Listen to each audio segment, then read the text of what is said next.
25 जुलैला होणाऱ्या आषाढी एकादशीच्या सोहळ्यासाठी राज्यभरातून जवळपास 25 ते 30 लाख भाविक येतील असा प्रशासनाने अंदाज व्यक्त केलेला आहे। येणाऱ्या भाविकांना सुलभ आणि त्वरित दर्शन मिळावं यासाठी आजपासून व्हीआयपी दर्शन बंद करण्याचा मंदिर प्रशासनाने निर्णय घेतलेला आहे। आपण आता बघू शकतो की हेच ते व्हीआयपी गेट आहे आणि याच गेटमधून अनेक व्हीआयपी खरं दर्शनाकरता जात असतात। मात्र व्हीआयपी सोडल्यानंतरची प्रमुख जी दर्शनाची रांग आहे त्या रांगेमध्ये खरं तर अडथळा निर्माण होतो। भाविकांना जास्तीचा वेळ खरं दर्शन रांगेत थांबावा लागतो। त्यामुळे आज खरं तर मंदिर प्रशासनाने व्हीआयपी दर्शन बंद करण्याचा निर्णय घेतला आपल्याला पाहायला मिळत आहे। आपण आता बघू शकतो की जिल्हाधिकारी एस कार्तिकेयन यांनी काल खरं तर आदेश काढलाय, जर कोणी व्हीआयपी सोडलं तर फौजदारी गुन्हे देखील दाखल केले जाणार आहेत। त्यामुळे आपण जर बघितलं हे व्हीआयपी जे गेट आहे प्रमुख, ते गेट आता पूर्णपणे बंद असलेलं आपल्याला पाहायला मिळतं। त्याचबरोबर इतर जे काही गेट आहेत ज्या गेटमधून जी घुसखोरी केली जाते ते देखील थांबवण्याचा प्रयत्न करत तर जिल्हाधिकारी एस कार्तिकेयन केलं आपल्याला पाहायला मिळतं।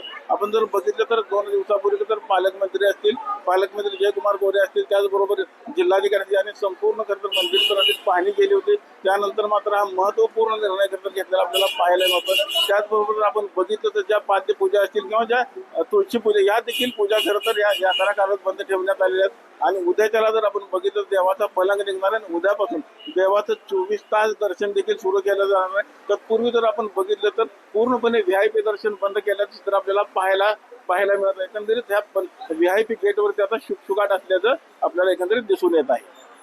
विठ्ठल मंदिरा परिसरातून कॅमेरामन जगदीश सर, रवी लवेकर, TV9 मराठी।